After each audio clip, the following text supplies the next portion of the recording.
स्वागत है आप सभी का प्योर ऑक्सफोर्ड के यूट्यूब चैनल पर। पटना वुमेन्स कॉलेज एंट्रेंस 2021 के रिगार्डिंग हमारा सीरीज चल रहा है। जीएस सेट 1 में हमने 20 प्रश्नों को सॉल्व करा था, जो कि एंट्रेंस एग्जाम के पॉइंट ऑफ व्यू से काफ़ी ही महत्वपूर्ण प्रश्न थे। और ऐसे ही हम 500 या 600 प्रश्नों के आसपास इस पूरी श्रृंखला में, इस पूरी सीरीज में सॉल्व करने वाले हैं। तो आपके जो भी फ्रेंड हैं जिन्होंने पीडब्ल्यूसी का फॉर्म भरा है, उनको जरूर रिकमेंड कीजिए और ये सीरीज आपको बहुत ही फायदेमंद होगी आपके एंट्रेंस एग्जाम के पॉइंट ऑफ व्यू के लिए। चाहे आप किसी भी कोर्स के लिए तैयारी कर रहे हो, बीए हो, बीएससी हो, बीकॉम हो या बीबीए, बीसीए या बीएमसी, किसी के लिए भी आप तैयारी कर रहे हो, ये प्रश्न आपके लिए बहुत ही इंपॉर्टेंट है। चलिए, अगर चैनल पर नए हैं तो चैनल को सब्सक्राइब कर दीजिएगा ताकि इसी सीरीज का हर नोटिफिकेशन आप तक पहुंच सके। और 20 लाइक का एम रखता हूं, उम्मीद है आप लोग पूरा कर देंगे। चलिए वीडियो को शुरू करते हैं। चलिए, पहला प्रश्न यहाँ पे निकल करके सामने आ रहा है इतिहास से, यानी हिस्ट्री से।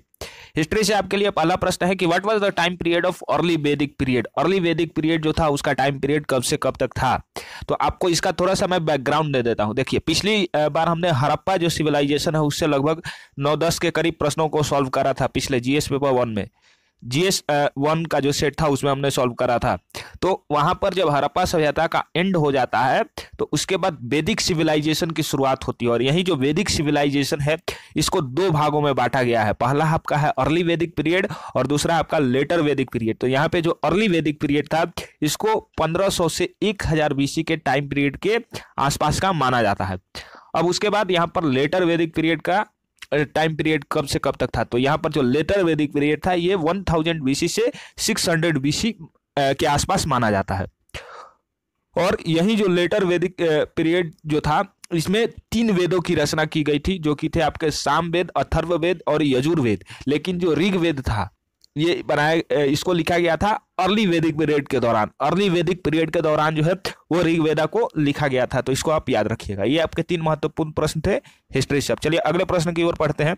अगला प्रश्न है कि who is the father of political science, यानी कि राजनीतिक विज्ञान के जनक जो है वो किसको माना जाता है। तो एरिस्टोटल को जो है वो राजनीतिक विज्ञान का जनक माना जाता है।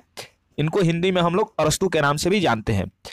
5वां प्रश्न आप लोगों के लिए है, which day Indian constitution was implemented. भारतीय संविधान को कब लागू किया गया था। तो 26 जनवरी 1950 को जो है वो इंडियन कॉन्स्टिट्यूशन को लागू किया गया था। इसको हम लोगों ने एडॉप्ट कर दिया था 26 नवंबर या 24 नवंबर को ही। आज हमारे देश में जो है वो 26 नवंबर को हर ईयर कॉन्स्टिट्यूशन डे यानी संविधान दिवस भी सेलिब्रेट किया जाता है। तो यहां से भी एक प्रश्न बन सकता है कि कॉन्स्टिट्यूशन डे कब सेलिब्रेट किया जाता है। तो 26 नवंबर को, जबकि संविधान 26 जनवरी को इंप्लीमेंट हुआ था। अगला क्वेश्चन है, which planet is known as red planet. किस प्लैनेट को जो है वो लाल ग्रह के नाम से जाना जाता है। तो यह है मार्स। 7वां प्रश्न आप लोगों के लिए है कि which planet is closest to the earth. वो कौन सा ग्रह है जो कि धरती के सबसे नजदीक है। तो यह है वेनस। वेनस एक ऐसा प्लैनेट है जिसको कि अर्थ ट्विन के नाम से भी जाना जाता है और यह अर्थ से छोटा है लेकिन अर्थ के सबसे नजदीक है, क्लोजेस्ट टू द अर्थ है। 8वां प्रश्न आप लोगों के लिए है कि who is the father of economics. अर्थशास्त्र के पिता कौन है। तो ये एडम स्मिथ जो है वो इनको अर्थशास्त्र यानी इकोनॉमिक्स का फादर या जनक बोला जाता है। 9वां प्रश्न आप लोगों के लिए यहां पर है कि which bank in India performs the duties of central bank. Bharat में ऐसा कौन सा बैंक है जो केंद्रीय बैंक की भूमिका निभाता है। तो ये रिजर्व बैंक ऑफ इंडिया है। ठीक है। 10वां प्रश्न आप लोगों के लिए है कि which is the antonym of transparent. Transparent का एंटोनिम क्या होगा। तो ये ओपेक होता है। ट्रांसपेरेंट का मतलब क्या होता है, जिससे साफ साफ चीजें दिख जाती हो, आर पार जिससे चीजें दिखती हो। ठीक है, उसको ट्रांसपेरेंट बोलते हैं। और ओपेक जिससे इस साइड की चीजें उस साइड नहीं दिखे उसको बोला जाता है ओपेक। ठीक है। एंटोनिम का मतलब होता है विलोम शब्द। चलिए, find my leather jacket is an example of which sentence. ये जो सेंटेंस है फाइंड माई लेदर जैकेट, ये किस सेंटेंस का एग्जाम्पल है। तो ये इंपेरेटिव सेंटेंस का एग्जाम्पल है। आपको मालूम होगा कि सेंटेंसेस कई तरह की होती है, affirmative sentences, imperative sentences, negative sentences. ठीक है। इसके अलावा क्वेश्चन मार्क सेंटेंसेस। तो बहुत तरह की सेंटेंसेस होती हैं, उनमें फाइंड माई लेदर जैकेट जो है ये इंपेरेटिव सेंटेंस का एग्जाम्पल है। अगला प्रश्न आप लोगों के लिए है कि आकाश का पर्यायवाची शब्द क्या है। तो आकाश का जो पर्यायवाची शब्द है ये है व्योम। व्योम जो है वो आकाश का पर्यायवाची शब्द है। अगला प्रश्न है कि Republic day is celebrated on, जो गणतंत्र दिवस है जिस दिन हमारा संविधान लागू हुआ था वो कब सेलिब्रेट किया जाता है? तो 26 जनवरी को रिपब्लिक डे सेलिब्रेट किया जाता है। अगला question, international women's day is celebrated on, यहाँ पर अंतर्राष्ट्रीय महिला दिवस कब सेलिब्रेट किया जाता है? तो 8 मार्च को जो है वो महिलाओं की जो हमारी समाज में भूमिका है उसको प्रदर्शित करने के लिए 8 मार्च को इंटरनेशनल वुमेन्स डे सेलिब्रेट किया जाता है। 15वां प्रश्न आप लोगों के लिए है, the first Indian to win Nobel prize, ये रविंद्रनाथ टैगोर थे जो पहले भारतीय थे नोबेल प्राइज जीतने वाले। 16वां प्रश्न है हम लोगों के लिए कि the first British governor general of India, Bharat का पहला ब्रिटिश गवर्नर जनरल कौन था? तो ये थे लॉर्ड विलियम बेंटिक, ये भारत के प्रथम गवर्नर जनरल थे। 17वां प्रश्न आप लोगों के लिए है कि longest bone of human body, जो हमारा ह्यूमन बॉडी है उसमें लॉन्गेस्ट बोन कौन सा? तो ये फीमर है और ये थाई में होता है। ठीक है, तो थाई बोन है ये यहाँ पर, जो कि आप लोगों के लिए 18वां प्रश्न है कि पंचतंत्र किसकी रचना है? पंचतंत्र, तो विष्णु शर्मा की रचना जो है वो पंचतंत्र है। बीजक किसकी रचना है? तो बीजक जो है वो कबीर की रचना है। और ये प्रश्न पिछली बार 2020 के एंट्रेंस एग्जाम में पूछा भी गया है कि बीजक किसकी रचना है? तो ये कबीर की रचना है। 20वां प्रश्न आप लोगों के लिए है, guess the noun in the sentence, इस सेंटेंस में कौन जो है वो नाउन है? तो many of these people have been ignored, तो यहाँ पर जो पीपल है ये क्या है? नाउन है। ठीक है, तो ये आपके लिए 20 प्रश्न थे जो कि इंपॉर्टेंट होंगे आपके एंट्रेंस एग्जाम के पॉइंट ऑफ व्यू से। अगली सीरीज कल 7:30 बजे अपलोड की जाएगी। बहुत बहुत धन्यवाद। स्वागत है आप सभी का प्योर ऑक्सफोर्ड के यूट्यूब चैनल पर। पटना वुमेन्स कॉलेज एंट्रेंस 2021 के रिगार्डिंग हमारा सीरीज चल रहा है। जीएस सेट 1 में हमने 20 प्रश्नों को सॉल्व करा था जो कि एंट्रेंस एग्जाम के पॉइंट ऑफ व्यू से काफी ही महत्वपूर्ण प्रश्न थे, और ऐसे ही हम 500 या 600 प्रश्नों के आसपास इस पूरी श्रृंखला में, इस पूरी सीरीज में सॉल्व करने वाले हैं। तो आपके जो भी फ्रेंड हैं जिन्होंने पीडब्ल्यूसी का फॉर्म भरा है उनको जरूर रिकमेंड कीजिए, और ये सीरीज आपको बहुत ही फायदेमंद होगी आपके एंट्रेंस एग्जाम के पॉइंट ऑफ व्यू के लिए। चाहे आप किसी भी कोर्स के लिए तैयारी कर रहे हो, बीए हो, बीएससी हो, बीकॉम हो, या बीबीए, बीसीए या बीएमसी, किसी के लिए भी आप तैयारी कर रहे हो, यह प्रश्न आपके लिए बहुत ही इंपॉर्टेंट है। चलिए, अगर चैनल पर नए हैं तो चैनल को सब्सक्राइब कर दीजिएगा ताकि इसी सीरीज का हर नोटिफिकेशन आप तक पहुंच सके, और 20 लाइक का एम रखता हूं, उम्मीद है आप लोग पूरा कर देंगे। चलिए वीडियो को शुरू करते हैं। चलिए, पहला प्रश्न यहाँ पे निकल करके सामने आ रहा है इतिहास से, यानी हिस्ट्री से। हिस्ट्री से आपके लिए पहला प्रश्न है कि what was the time period of early वैदिक पीरियड। अर्ली वैदिक पीरियड जो था उसका टाइम पीरियड कब से कब तक था?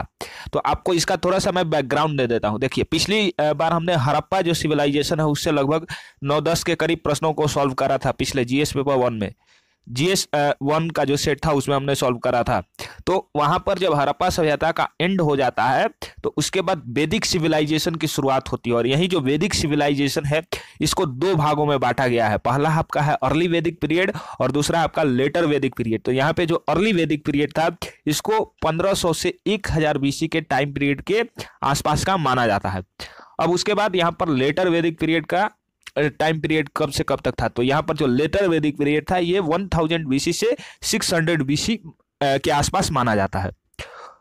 और यही जो लेटर वैदिक पीरियड जो था इसमें 3 वेदों की रचना की गई थी, जो कि थे आपके सामवेद, अथर्ववेद और यजुर्वेद। लेकिन जो ऋग्वेद था ये इसको लिखा गया था अर्ली वैदिक पीरियड के दौरान। अर्ली वैदिक पीरियड के दौरान जो है वो ऋग्वेदा को लिखा गया था। तो इसको आप याद रखिएगा। ये आपके 3 महत्वपूर्ण प्रश्न थे हिस्ट्री से। चलिए अगले प्रश्न की ओर पढ़ते हैं।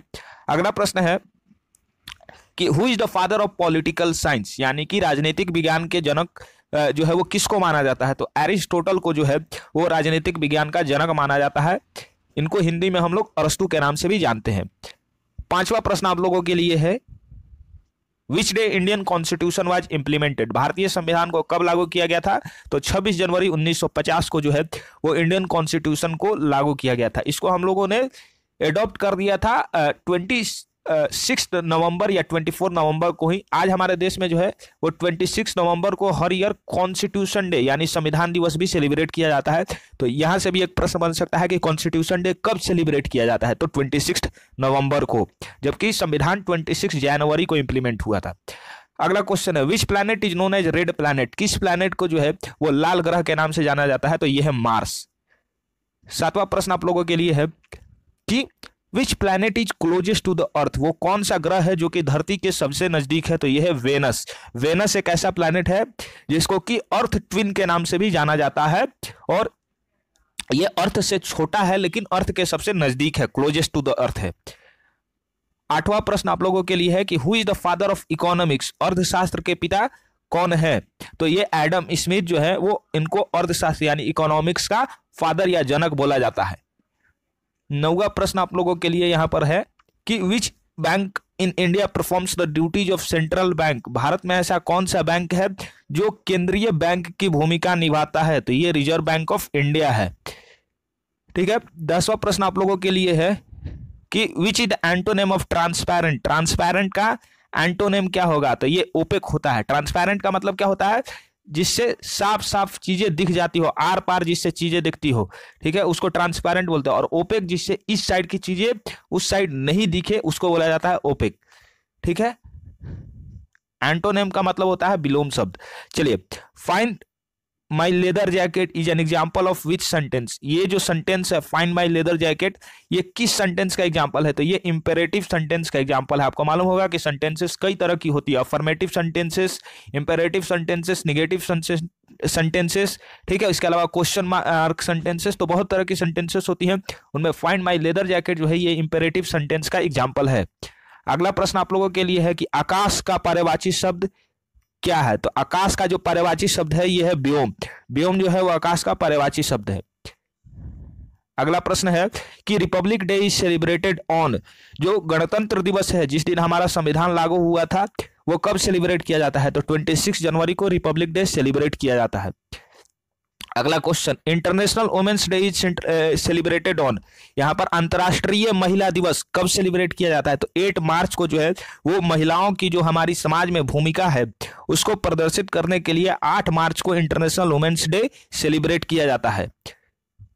15वां प्रश्न आप लोगों के लिए है the first Indian to win Nobel prize, ये रविंद्रनाथ टैगोर थे जो पहले भारतीय थे नोबेल प्राइज जीतने वाले। 16वां प्रश्न है हम लोगों के लिए कि the first British governor general of India, Bharat का पहला ब्रिटिश गवर्नर जनरल कौन था? तो ये थे लॉर्ड विलियम बेंटिक, ये भारत के प्रथम गवर्नर जनरल थे। 17वां प्रश्न आप लोगों के लिए है कि longest bone of human body, जो हमारा ह्यूमन बॉडी है उसमें लॉन्गेस्ट बोन कौन सा? तो ये फीमर है और ये थाई में होता है। ठीक है, तो थाई बोन है ये यहाँ पर, जो कि आप लोगों के लिए 18वां प्रश्न है कि पंचतंत्र किसकी रचना है? पंचतंत्र, तो विष्णु शर्मा की रचना जो है वो पंचतंत्र है। बीजक किसकी रचना है? तो बीजक जो है वो कबीर की रचना है। और ये प्रश्न पिछली बार 2020 के एंट्रेंस एग्जाम में पूछा भी गया है कि बीजक किसकी रचना है, तो ये कबीर की रचना है। 20वां प्रश्न आप लोगों के लिए है guess the noun in the sentence, इस सेंटेंस में कौन जो है वो नाउन है? तो many of these people have been ignored, तो यहाँ पर जो पीपल है ये क्या है? नाउन है। ठीक है, तो ये आपके लिए 20 प्रश्न थे जो कि इंपॉर्टेंट होंगे आपके एंट्रेंस एग्जाम के पॉइंट ऑफ व्यू से। अगली सीरीज कल 7:30 बजे अपलोड की जाएगी। बहुत बहुत धन्यवाद।